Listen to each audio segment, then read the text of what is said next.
Hello bike lovers, আপনাদের স্বাগতম জানাচ্ছি বাংলাদেশের one of the biggest bike কার্নিভালে। দেখতে পাচ্ছেন চারপাশে অনেক ক্রাউড। বাইকার মানেই কিন্তু একটা ভাইব, ইয়ামাহার সাথে সেলিব্রেশন। এই সাউন্ডটাই তো বাইক লাভারদের হার্টবিট, ইয়ামাহা রেস। এটাই হচ্ছে রিয়েল থ্রিল। এই কারণেই বলা হয় ইয়ামাহা মানে এক্সাইটমেন্ট।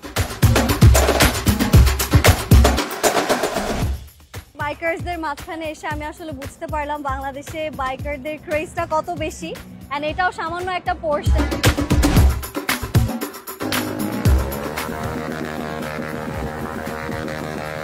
ক্রেজি লেভেলের স্কিল আর নিখুঁত কন্ট্রোলের সাথে পুরো ব্যাপারটাই যেন একটা লাইভ মাস্টার ক্লাস।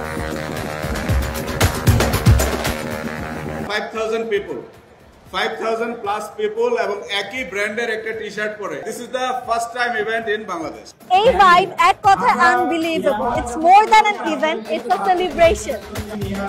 এটাই ছিল ঢাকা বাইক কার্নিভাল, বাংলাদেশের অন্যতম সবচেয়ে বড় বাইক উৎসব। এই কানেকশন, প্যাশন এন্ড প্রাইড, এটাই ইয়ামাহা কমিউনিটির আসল শক্তি। Yes Yamaha.